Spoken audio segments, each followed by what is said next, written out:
¿Recuerdas cuál es el marco sociohistórico de la literatura novohispana?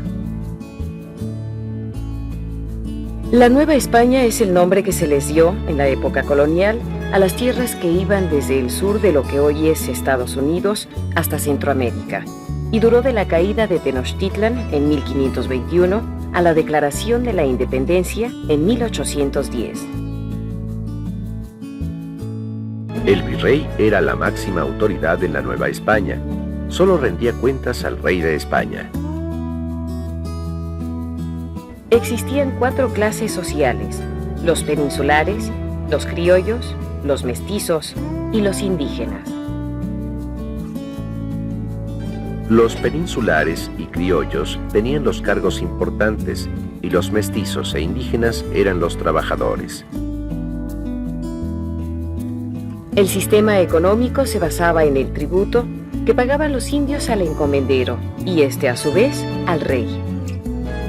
En el período colonial se fusionaron 2 grandes culturas, la europea y la prehispánica. Conozcamos en el programa de hoy a la 10ª musa, Sor Juana Inés de la Cruz. Oye, abuelito, ¿y tú sabes algo de Sor Juana Inés de la Cruz? Que si sé algo, es mi poetisa predilecta. Me sé su vida de pe a pa. Ay, cuéntenos, que tenemos que hacer la tarea. Bueno, fíjense que Sor Juana Inés de la Cruz vivió en la Nueva España en el siglo XVII. Si no me equivoco, nació en San Miguel de Pantla, en el Estado de México, en 1651. Su padre fue español y su madre criolla. Juana Ramírez de Asbaje, o Sor Juana Inés de la Cruz, desde muy niña dio muestras de viva inteligencia. A los 3 años ya había aprendido a leer y a los 6 le pedía a su madre que la mandara a los colegios de la capital vestida de hombre. Su madre, ante la insistencia, la mandó a vivir con su abuelo, en donde tuvo el primer contacto con la poesía, las obras clásicas y el latín. Muy pronto la morada del abuelo se le hizo tan estrecha como ante su pueblo natal y fue incorporada como dama de honor al séquito de la virreina de Mancera, donde tuvo acceso a muchos libros. Poco tiempo después, ingresó en el convento de las monjas jerónimas, donde se procuró una celda que le servía de laboratorio y estudio, ya que también le apasionaban la filosofía, las matemáticas y la música.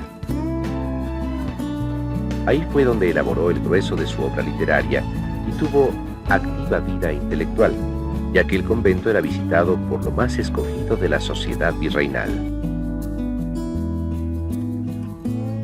En la lírica cultivó la poesía culterano-conceptista. Con este estilo que tanto cuidaba la perfección formal como la riqueza de contenido, Sor Juana escribió sonetos, romances, redondillas, liras, endechas y villancicos. Veamos, por ejemplo, el soneto titulado Procura desmentir los elogios, que a un retrato de la poetisa inscribió la verdad que llama pasión.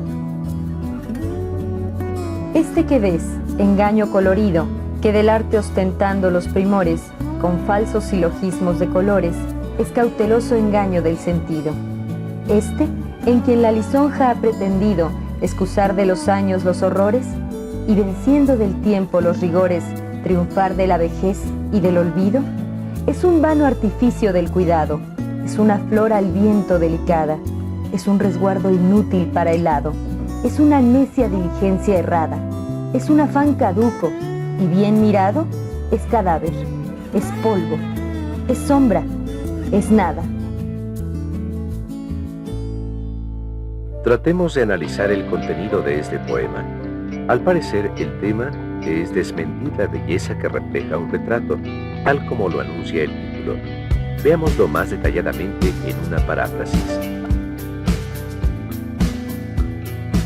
Este que ves, engaño colorido, que del arte ostentando los primores, con falsos silogismos de colores, es cauteloso engaño del sentido.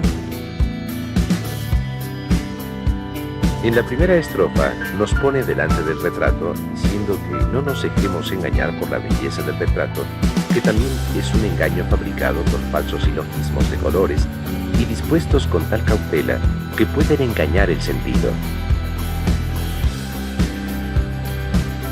En quien la lisonja ha pretendido excusar de los años los horrores y venciendo del tiempo los rigores, triunfar de la vejez y del olvido.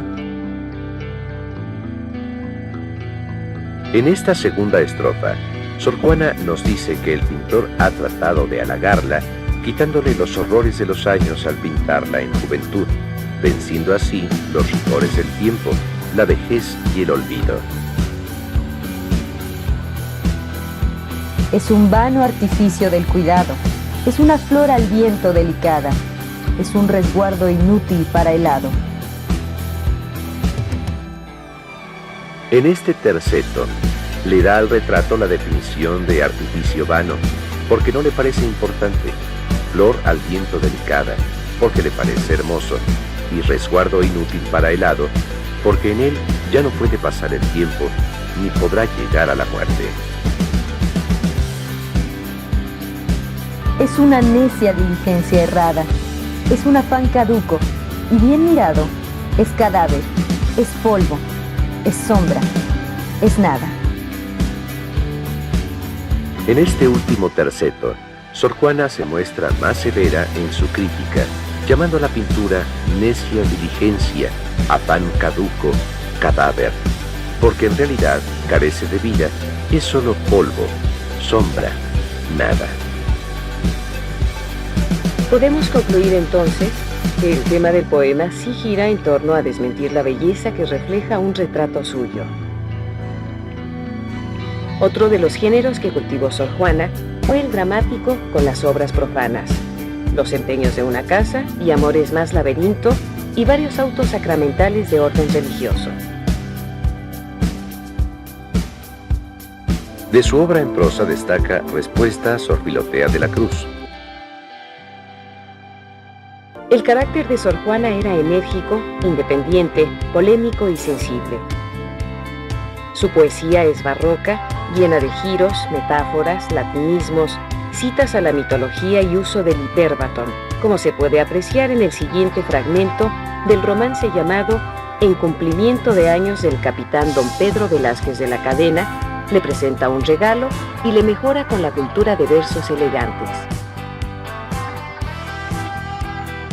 A voz de quien aprender pudiera hacer en su siglo, Tácito los documentos y Platón los silogismos, Aristóteles lo agudo, Demóstenes lo bien dicho, Séneca lo sentencioso y lo métrico Virgilio, Augusto la majestad, la disposición Filipo, lo magnánimo Alejandro y la religión Pompilio. El tema de este romance es pues un elogio, un regalo al capitán don Pedro Velázquez de la Cadena. Y en él se da una sucesión de personalidades clásicas y latinas, de las cuales dice Sor Juana que el capitán Velázquez pudo ser ejemplo. Tales fueron las virtudes de este caballero. Sor Juana murió el 17 de abril de 1695, a causa de una peste que asoló la Ciudad de México. Pues sí, muchachitas, esa fue la vida de Sor Juana, breve pero intensa. ¿Qué diferencia? ¿Qué cosa? Pues entre leer un poema hacia la ligera y analizarlo. Encontraré los sentidos que a simple vista no se ven. Pero por supuesto, cuando uno llega a encontrar todo lo que quiso decir el poeta, entonces sí que ha disfrutado de la lectura del poema. ¿Por qué no analizamos uno nosotros? Sí, a mí me gusta el soneto a la rosa. Pues léelo, hija, para que traten de definir el tema en una primera lectura. Rosa divina, que en gentil cultura eres, con tu fragante sutileza, magisterio purpúreo en la belleza, enseñanza nevada a la hermosura, amago de la humana arquitectura, ejemplo de la vana gentileza, en cuyo ser se unió naturaleza, la cuna alegre y la triste sepultura. Cuán altiva en tu pompa presumida, soberbia el riesgo de morir desdeñas, y luego desmayada y encogida, de tu caduco ser das mustias señas. con que conducta muerte y necia vida, viviendo engañas y muriendo enseñas. Bueno, ¿cuál creen que sea el tema de este soneto?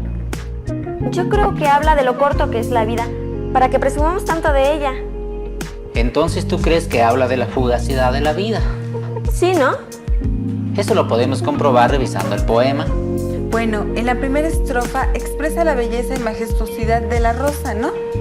Pues sí, y fíjate que también hace referencia a su olor y a su color. Escucha. Rosa divina que en gentil cultura eres con tu fragante sutileza, magisterio purpúreo a la belleza, enseñanza elevada a la hermosura. Yo creo que en la segunda estrofa hace una comparación de la vida humana con el esplendor de la rosa y con la brevedad de la vida. A ver, dice: amago de la humana arquitectura, ejemplo de la vana gentileza, en cuyo ser unió naturaleza, la cuna alegre y la triste sepultura. Pues sí, habla de la vanidad humana equiparable a la de la rosa y de cómo las dos acaban en la triste sepultura. Abuelo, y en los últimos 2 tercetos, ¿se puede decir que es una crítica a la soberbia de quienes viven derrochando la vida? Veamos. Cuán altiva en tu pompa presumida, soberbia, el riesgo de morir desdeñas, y luego desmayada y encogida, de tu caducus ser das mustias señas, con que conducta muerte y necia vida, viviendo engañas y muriendo enseñas. Pues sí, es una crítica, ¿no? Y bastante dura, porque dice que lo docto es su muerte, o sea, resignarse al fin a ser mortal, y solo con eso enseña a ser humilde. Entonces, ¿sí podemos decir que el tema es la fugacidad de la vida? Pues sí, eso es lo que va expresando a lo largo del poema, que la vida es fugaz y no podemos presumir tanto. Entonces, los temas que inspiran a Sor Juana son los religiosos por ser monja, los filosóficos y morales porque estudiaba mucho estas materias, y los amorosos porque se las encargaban y porque parece que antes de ser monja estuvo enamorada. Bueno, de eso nunca vamos a estar seguros, pero de lo que sí podemos estarlo es que con Sor Juana Inés de la Cruz se alcanza el punto más alto de la literatura barroca en México. Realmente es una de las poetisas más notables. ¿Qué quieres, Iván? Entonces, ¿en México también hubo siglo de oro? No, Iván. Los siglos de oro son una etapa de la literatura española, ¿te acuerdas? Y Sor Juana, o la 10ª musa, fue la representante del barroco mexicano. Y para terminar, les vamos a leer un fragmento de Sor Juana, para que ustedes lo analicen. Hoy conocimos a Sor Juana Inés de la Cruz, esa excelente mujer que desde niña entendió lo que ella quería ser. Estudiosa de las ciencias, poeta de los sentimientos. Juana Ramírez de Asbaje fue su verdadero nombre.